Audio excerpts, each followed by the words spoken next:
Hi, welcome back to my channel. Hope you're doing well. So today I'm talking about a lens that you might have came across if you're looking for something in f2.8 range and the most common focal length that everybody wants, that is 24 to 70. You might have came across this brand. Before I talk about that, there are certain B-rolls that I want to introduce in this video because I promised someone that I would do that. So before I start, let's do that.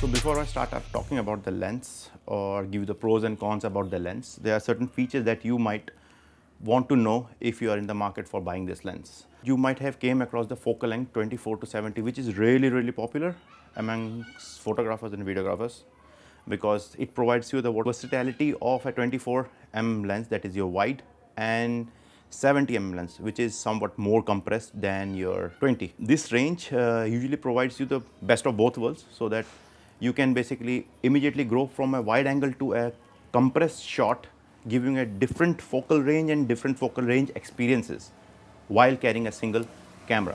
And f2.8 being on top of that gives a constant aperture zoom, so that you don't have to fiddle with the aperture and your shots are looking different. So that's why it's a much more common and much more popular focal range that everybody wants. So let's start with the features. One being the power focal. Power focal basically means, let's suppose you are at a 24mm focal length, right? And there's a subject that you are shooting and you start to zoom in.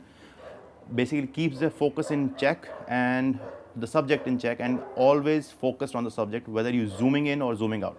You are not losing any focus or you're not losing your subject. So the second feature of this lens is f2.8. So f2.8 means it will be really good in low lit environment or a situation where the light is not in your control and preferably really low. So for that you can crank the aperture to f2.8, hence letting more light onto the sensor, so that you don't have to crank up your ISO in the camera, which generally introduces more noise into your picture. So the third point is minimum focusing distance. The lens Samyang 24 to 70 2.8 has a minimum focusing distance of 0.35 meters. So that is 1.15 feet. So that enables you to get a great perspective if you are, whether you are shooting a photo or a video. So you are able to get really close to your subject. So that's the feature. Coming back to the fourth point being the snappy autofocus. It is really good. The autofocus is really snappy and it catches the subject at an instance despite being f2.8. So the fifth point will be the weather sealing. So the lenses that I've used up till now were not providing any weather sealing to it. So now the Samyang 24 to 70 has a gasket on it, rubber gasket on it, which provides you somewhat protection towards the dust and the small water splashes. I won't be suggesting you to dunk your camera into the ocean, so that's not there. So other than that, it is dust and weather sealed. So coming back to the last point, that will be your custom switch. So Samyang 24 to 70 provides you with a custom switch, the mode 1 and mode 2. Mode 1 is generally, as in default, is for your manual focusing, and mode 2 is for controlling your ISO, like the Canon is doing with RF lenses. The outer ring dial can control anything that you want to. So you can basically customize this function. So for that you will need an external dock in order to connect this to your laptop and change the function. So I have told you all the features. Now I will be telling you why you should consider buying this camera, or some of the features that might not be good for you, so you might want to skip this camera lens altogether. So the first point being, the first pro of this lens will be f2.8 and 24 to 70.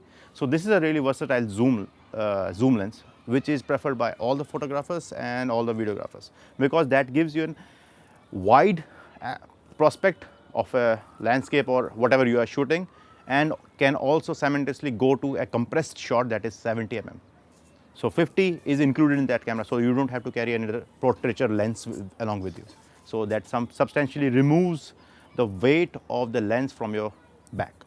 And in general, the longer you keep doing this, you tend to accumulate more lenses. So the refined your backpack stays, it will be made much more appreciated, at least by your back.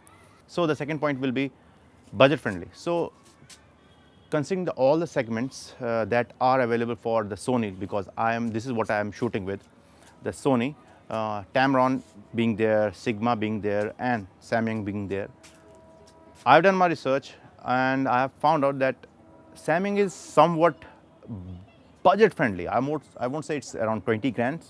It's obviously much more than that, but considering the other competitors, this is much more budget friendly. Plus, if we go by the Tamron, if we consider Tamron provides you 28 to 75.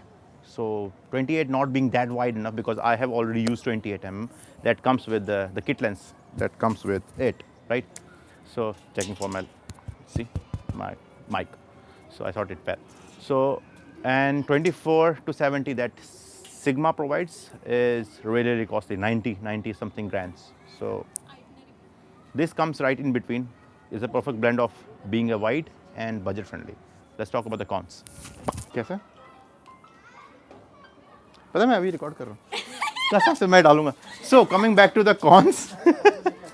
So coming back to the cons, the first point that will basically hit you is the weight of this lens. This lens packs a substantial weight to it, that is around 1 kg. So you will get to know the weight of the lens once you put it onto the camera and you are doing a shoot or a video for a longer period of time. So coming back to the second con, which is one of the features that you can customize the focus mode or the modes that is available on your Samyang lens. So that is the biggest con of it, because you need to buy an additional dock. You need to spend additional money so that you can basically customize the modes into the lens, right? So that is a downside for me, because after spending this much money, I don't want to spend additional money so that I can just customize. They could have encapsulated everything into it like the Tamron has done. The Tamron has provided a Type-C mount onto the lens itself, so that you can directly connect to the software using the data cable that they provide or any data cable that you have. At the end, what I would suggest, should you buy this or you should altogether skip this lens? For that, I would say that totally depends on your use case. If you are willing to sacrifice your back for it, just joking, yes. So if you are willing to put up with the weight that the lens has to offer, it's a fantastic lens. Or if you are someone that has a back problem and doesn't want to basically lug around 1 kg of a lens, then you might prefer or you might want to go with some different route, or Tamron or Sigma. If it's something that will always sit on the tripod while shooting, you won't feel that it weighs around 1 kg, the lens itself. So if you are someone that is vlogging, continuously holding the camera like this, you might feel in your arms. Pros of this outweighs the cons of this, at least for me. So for me, this works. Yeah, it has a weight to it, but doesn't bother me. So I hope this video will help you in your buying needs. So always buy the lenses or the camera or the equipment that actually suits you, not something that everybody is pushing in the market. So be informative, do your research before buying anything. So and what I would suggest is, if you have an option, go out and actually hold and feel the lens or the camera or anything that you are buying. So that will give you something that you won't be able to get in the videos, whether my video or any video. Hope you like this, the information that I'm putting out. If you liked it, consider subscribing, hit the bell icon so that you get notified. So, to-dos, peace, and out. Bye.